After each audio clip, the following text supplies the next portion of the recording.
Good morning दोस्तों, स्वागत है आपका आइज़ ऑन एग्जाम्स के यूट्यूब चैनल पर जहां पर हम देखते हैं daily current affair, UPSC, BSC, bank PO, SI and for all our examination which is government, जहां पर आपसे पूछा जाता है करंट अफेयर।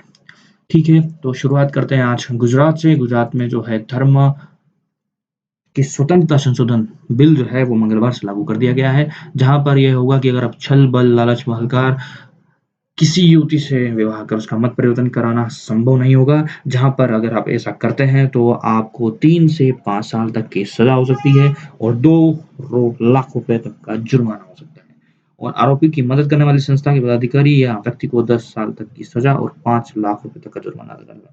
तो ऐसा यह सिर्फ पहली स्टेट नहीं है जहाँ पर ऐसा हुआ है।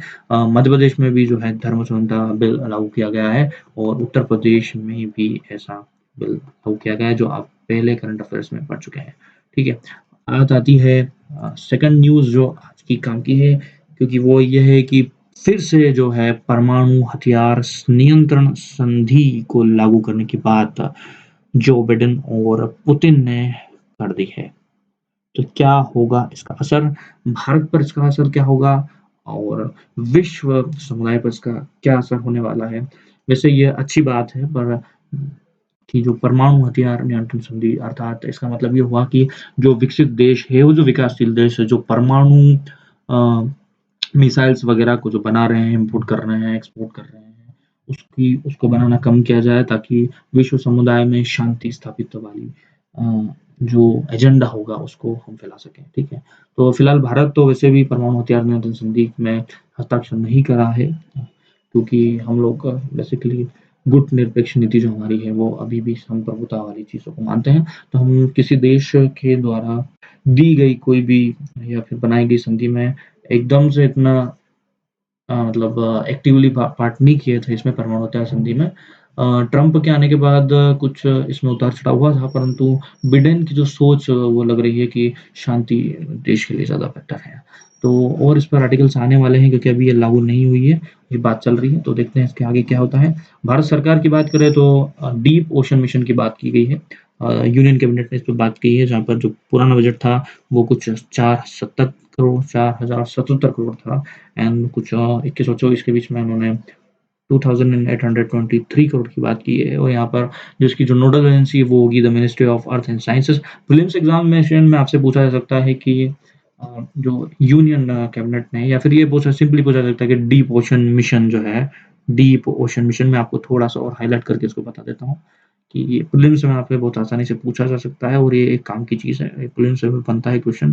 जो डीप ओशन मिशन है, इसकी जो नोडल एजेंसी है वो है the ministry of earth and sciences, MOS. इसको याद करके रख सकते हैं, पुट कर सकते हो। और रही बात, आपसे एक बात तो मैं आपको शेयर करना चाहता हूँ, अगर आप करंट अफेयर्स पढ़ते हैं डेली तो अपने एक नोटबुक बनाएं, जहाँ पर विथ डेट आप जो है पुट करें। मैं थोड़ा सा आपको सजेस्ट कर देता हूँ कि अगर आपको नोट्स बनाना है तो किस तरीके से आप नोट बना सकते हैं। Just minute, give me a minute. एक स्लाइड में एक ले लेता हूँ, आपको बता देता हूँ कि कैसे आप नोट बना सकते हैं जो आपको आगे भी काम आएगा, क्योंकि करंट अफेयर अगर आप नोट कर लेते हैं तो आपको रिवाइज करने में बहुत फ़ायदा हो सकता है और जो अच्छी बात है। तो लाइक अगर करंट अफेयर आप पढ़ रहे हो तो आप डेट डाल दीजिए, लाइक कि 17 जून है तो आप 17 जून करके ऐसा ऊपर एक लाइन डालें और सन भी लिख दीजिए, क्योंकि आप लगभग साल भर का करंट अफेयर आप यूपीएससी और स्टेट पीएससी के लिए पढ़ते ही पढ़ते हैं। और यहाँ पर अगर मैं कुछ बता रहा हूँ तो आप बुलेट नोट्स में उसको शॉर्ट फॉर्म में लगा सकते हैं।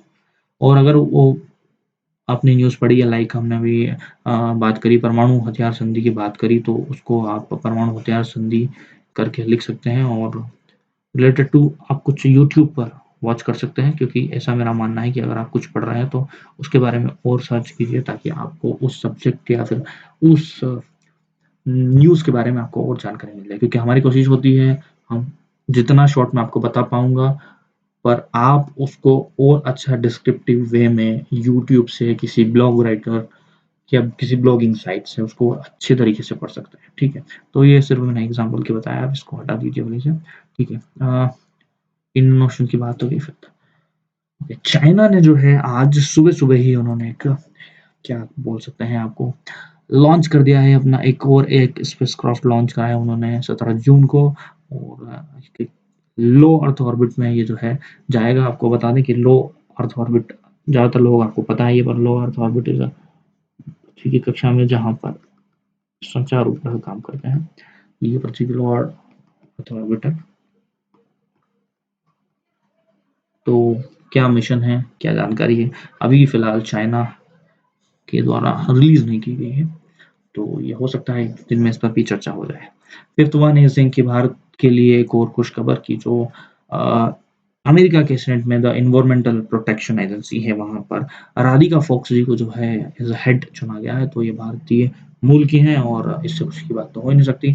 तो ये ऐसा पहली बार नहीं हुआ है कि अमेरिका के डिपार्टमेंट्स में भारतीय मूल के लोगों को जगह नहीं मिली हो या इस साल बिडेन सरकार में लगभग 4 से 5 लोग जो मेन हेड में है वो भारतीय मूल के हैं। तो आज के लिए इतना ही, कल आपसे 18 जून को मुलाकात होगी। आपसे गुज़ारिश है इस चैनल को ज़रूर सब्सक्राइब करें, लाइक करें, शेयर करें। थैंक यू, धन्यवाद।